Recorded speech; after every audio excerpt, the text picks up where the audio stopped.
What's going on, guys? It's Nick here, back with another video. It's Thursday's time for the first player breakdown of the 2023 season. Every Thursday, I'm going to break down a draft decision that you all request to see. This week, Diggs versus AJ Brown versus Davante Adams. And if you have a breakdown you want to see next week, put it in the comment section down below. Upvote the ones you agree with. So, start things off. AJ Brown. He is the youngest of the three we're going to talk about today, 26 years old, 4 seasons in the NFL. In his rookie year, finished third in Rookie of the Year voting, 52 receptions, 1,051 yards, 8 touchdowns, even after not being the full-time starter until the second half of the year and being on the team that threw by far the fewest pass attempts per game in the league. In the 3 years since then, he's averaged 5 receptions, 78 yards per game, while pacing for about 10.5 touchdowns per 17 games, finishing as wide receiver 5, 24, and 7 in half PPR points per game. Now, last season was definitely his best as a pro. He put together a full 17 games, commanded 145 targets, caught 88 of them for just under 1,500 yards and 11 touchdowns. And of course, his first season with the Eagles. So not necessarily as much sustained production as Diggs, as Adams, who we'll get to, but there's no indication that last season was a fluke and that he'll struggle to replicate that production. We always knew he was an elite talent. He really just needed to stay healthy for a full season and maybe to be on a team that would throw it more. Both those things basically happened last season. We know he stayed healthy, and the Eagles didn't necessarily throw it, like top 5 in the league in pass attempts per game or anything. But when we look back to Tennessee, they were bottom 3 in pass attempts per game in 2 of the 3 years he was there. Eagles below average, but were not bottom 3 last season. When looking forward to this year, we're not expecting a whole lot to change. Miles Sanders is gone, but they're still going to have a rotation of running backs. Penny, Swift, Gainwell, that's basically going to be used the same, have similar production. They brought in Olamide Zaccheaus, but that was really more as a rotational piece, a little bit of depth because they had very little depth behind their big guys last year. The passing offense is really just going to flow through Brown, Smith, Dallas Goedert, DeAndre Swift, and just little pieces to everyone else. It's going to look very, very similarly to how it did last season. In terms of risk for Brown, it is really only health. Last season was the first of his career where he stayed fully healthy. He suffered through ankle, knee, hamstring, and chest injuries throughout his career. But it's worth noting that these injuries might be a little bit overblown with AJ Brown just because he's suffered something in every season. But, it's fair to point out he's played at least 13 games in every year. So it's not like he's missing, an entire season, half the season.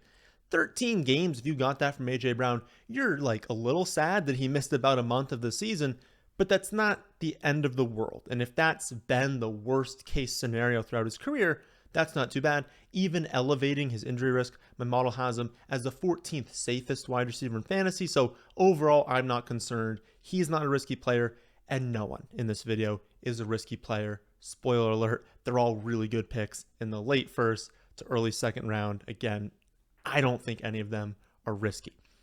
Brown is basically just going to give you mid to low end in that general 5 to 8 range for wide receiver production. And he does come with a weekly ceiling, which is important to point out for championships. His weekly ceiling is not as high as Adams, who we're going to go over in a second, but it's still very much elite. We can think back to the games where he had, 150 receiving yards. I think he had that game last year, 150 and 3 touchdowns. That ceiling is there, and it's important that players have that ceiling if they're going to win you weeks on their own. Also, I feel like people view Brown as more boom bust than he is.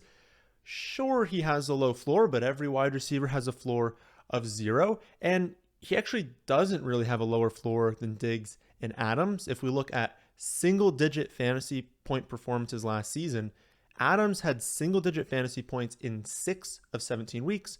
Diggs did so in 4 of 16. He missed 1 game. And then Brown did so in only 4 of 17. So if anything, Brown had fewer true duds than the other two had last season. So overall, I'm expecting a very, very similar season to what we saw last year for A.J. Brown, with the only real thing that's going to slow him down is health. I don't see an outcome where all of a sudden Devonta Smith is commanding a 35% target share, A.J. Brown's kind of thrown to the back seat, and it's all the Smith show. That's not going to happen. I don't see a world where any of these backups get a bunch of production, or Dallas Goedert all of a sudden is getting a huge target share. Like, it's going to look very similar to what we saw last season. The only thing that'll change that is injury.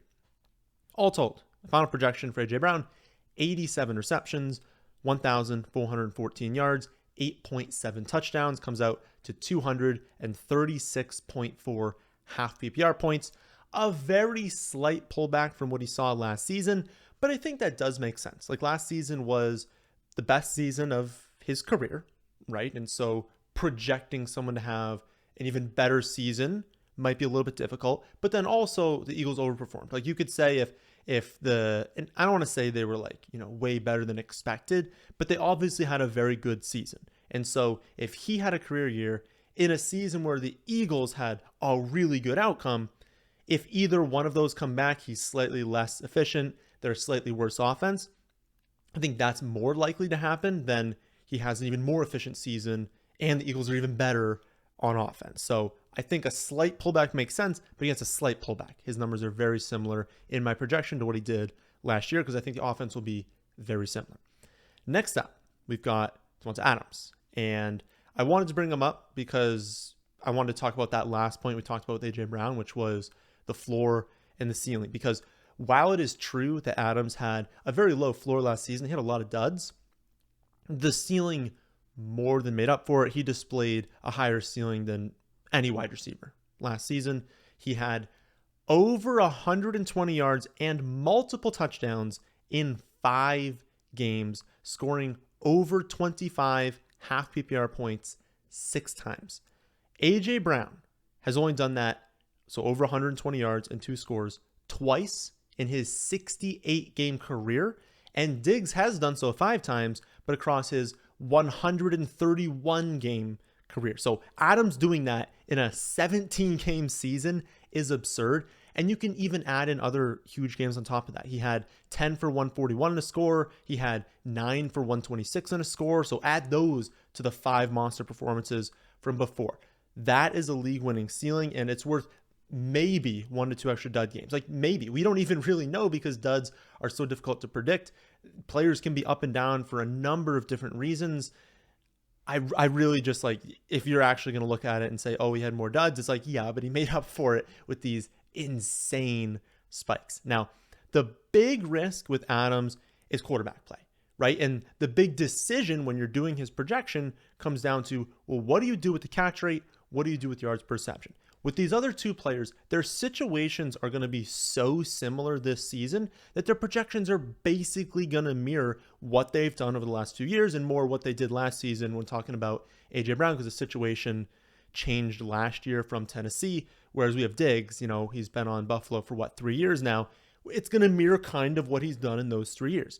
We look at Adams and it's like, well, he goes from the Packers to the Raiders. He stays in the Raiders this year, but now he's got another new quarterback. So all these situations keep changing, and he's had a huge difference in his catch rate and his yards per reception, depending on who his quarterback is. If you look at the first 8 years of his career playing with Rodgers compared to Derek Carr last season, we see the catch percentage under Derek Carr crater, way lower than his career average with Rodgers. But then he makes up for it. That's why he had an awesome year, for a massive spike in yards per reception. So the risk is basically saying, well, what if we see that same catch rate, the 55.6% catch rate, way lower than his career average? What if we see that happen, but also he returns to his career average for yards per reception, so he doesn't hit on as many really long plays? It's a risk, but right now I'm projecting kind of somewhere in the middle. In the 8 years with Rodgers, it was a 66% catch rate, 12.1 yards per reception. Last year, 55.6% catch rate, 15.2 yards per reception. If we look historically, when you're comparing, like, well, what's Jimmy Garoppolo done compared to Derek Carr? Garoppolo has been better in catch rate, better in, I guess that would be like a completion percentage if you're looking at it from the quarterback's perspective. He's been better in that. He's been better in yards per completion. You could argue that that was like system based. He was in a really good system. And so maybe we should bump that down, which I have done in the projections. But overall, I would just say there's no evidence that we should be like, oh, Garoppolo's the quarterback, have to create it even more, have to drop the catch rate even more, the yards per reception way more on top of that. I think it's going to fall somewhere in the middle. What I've decided to do is drop the career catch rate down to 62%, so 2.5% drop from his career average. And then I gave him 13 yards per reception, so way down from last season because he did have a lot of like really long touchdowns last year. I don't know like how repeatable that's going to be, but higher than his career average, just because if we look at how he was used for the Packers with Rodgers, there were a lot of plays where it was just like, honestly, it was a run play that was being called, but Rodgers looks over to Adams and he's like, well, I have great chemistry with this guy. He knows the ball's coming to him. We can literally get a free 9-10 yards right now, and just chucked it to him. That didn't happen really with Carr. It's not going to happen with Garoppolo. And so a lot of those plays will be taken out. That, again, reduces the catch rate, but increases yards per reception because when he does catch it, he's deeper downfield. So that's what I've decided to do. I personally think it makes sense to do, but that's really what it's going to come down to with his projections, what you do with that. The other thing we need to mention is like the target share. They lose Waller, they lose Matt Collins. Honestly, I don't think it's going to be majorly impacted. Waller barely played last season, and they not only drafted Michael Mayer to make up that production, they signed Jacoby Myers, they drafted Trey Tucker. So Myers better than Hollins. Mayer, let's be honest, like Waller had 43 targets last season. That's not a lot that he needs to make up. He'll make up for that. And even if they get rid of Renfrow, which I've seen some rumors of, it would be because they trust Myers, Tucker, Mayer to like make up that production that Renfrow, Hollins, and Waller are leaving behind. So if anything, I'm not expecting a spike in Adams' target share. If anything, it's going to be a slight reduction, but only slightly. Targets are earned in the NFL. Adams has consistently earned them, and since 2018, 29% target share, 30%, 34%, 31.6%, 32.6%. He's averaging around 31.5%. He's not going down to like below 29% at all in the last few years. And so, yes, I know different quarterback, but again, targets are earned. He's clearly the best wide receiver in this team. I don't think we're going to see a massive drop off. I have him at 30% right now, which is a drop, but honestly, that feels like the low end for where he'll be. So given 30% target share for this season, plus the numbers I talked about for catch rate, yards per reception, then added on for what I have this offense projected for, my final projection for Adams, 109 receptions, 1,423 yards, 9.4 touchdowns, comes out to 252.2 half PPR points, which is about a point per game better than A.J. Brown, and I like that outcome. Even with the new quarterback, I would expect a higher target total for Adams, and if we're thinking about touchdown ceiling, I'm going to lean towards a player who has double-digit touchdowns in 6 of the last 7 years, who has 3 seasons of at least 13 touchdowns, and who doesn't have a quarterback that's going to run for, let's be honest, like 10 to 15. Jalen Hurts might run for 10 to 15 touchdowns this season. That's going to impact the total passing touchdown for the Eagles offense. And we're not going to see Jimmy Garoppolo run for that many. So if we're looking just at like a top 15, 20% outcome for touchdowns especially, that's much higher for Adams. So I like him over Brown. But what about Diggs? Diggs entering his 9th season in the NFL and his 4th with Buffalo. With the Bills, he's had at least 103 receptions for at least 1,225 yards and 8+ touchdowns in all 3 seasons. Been very consistent, very productive in fantasy. He's been right around his career average with 12.5 yards per reception, a 69% catch rate. So it hasn't really mattered what offense he's been on. He's been fairly consistent overall. He'll have spikes, right? He had that one year with like nearly a 77% catch rate. He's had years with close to or maybe even above like a 15 yards per reception, but in general, if we look at his normal outcomes, it's been hovering around those numbers no matter which offense he's been on. The one drawback when compared to Brown and Adams is a touchdown ceiling, kind of like I alluded to with Brown versus Adams. Diggs had a career season last year in the touchdown department with 11, but he's historically not known as a player who's going to post really high touchdown totals.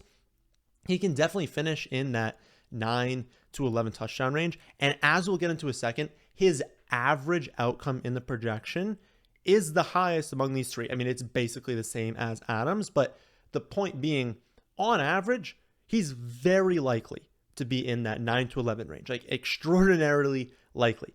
But if we're talking about, at least compared to Adams, who has a better chance of scoring 15 to 17 touchdowns, I think we can all agree that Adams has a better chance of getting there. And, that's not really going to hurt Diggs if he's catching, 127 balls like he did in 2020, but it hurts more when he's closer to like 105 to 110, at least if we're like hoping there's going to be a top 5 wide receiver, which is what you're hoping for if you're taking him as ADP. And if we look back to that 2020 season, it's like I said before, it was nearly a 77% catch rate. I mean, that's not something we should really expect to happen again over time. In terms of differences this season, like with Brown, not a whole lot's changed. Singletary left, but they replaced him with Damian Harris, so that's kind of a wash. They drafted Dalton Kincaid. That could hurt, and it's another thing that maybe hurts the touchdowns if they get Knox and Kincaid on the field in the red zone. It just might limit the total potential for Diggs in touchdown department. But overall, especially for targets, his targets are more coming from Knox. They're coming from Gabe Davis, the rotation slot wide receivers. I wouldn't really expect the target share for Diggs to be impacted by Kincaid. If anything, it will be negatively impacted, it won't be positively, but I don't expect very much of a difference. Also, maybe just looking at like what's a positive outcome for Diggs and a change this year. Well, maybe, they've been talking a lot about Josh Allen not running it as much, especially when they get close to the goal line. That could help Diggs. Like maybe he has more targets that turn, like these scrambles turn into dump offs to Diggs. Maybe it unlocks his touchdown ceiling because if Josh Allen isn't running at the goal line, well, he's throwing it now. And so maybe Diggs has a little bit higher ceiling there. But overall, I would just say expect very similar production to what we've seen these last few seasons with Buffalo. So my final projection for Diggs, 111 receptions, 1,353 yards, 9.7 touchdowns. That's 247.7 half PPR points, right behind Adams and ahead of AJ Brown. All three, like I said before, great picks. I would be perfectly fine with any of them in that like late first to early second round range. I think all of them make sense. Brown, the issue I have with him is just that like if you're really going to consider him over Diggs, over Adams, you're assuming he has his best season of his career again this year. And that's a tough thing to say like on average. Can it happen? Yes, but it has to happen if you're going to take him over Adams, over Diggs. I don't feel comfortable doing that. So I think he's definitely third on this list for me. And then again, it's very, very close. It's off by like 5 points in the projection, Adams, Diggs. So if you want to flip it around, go for it. Take the one you feel more confident in. But my lean is Adams because not only does he have a higher target ceiling, but I see a clearer path to a league-winning season, a season where he has 15 to 18 touchdowns.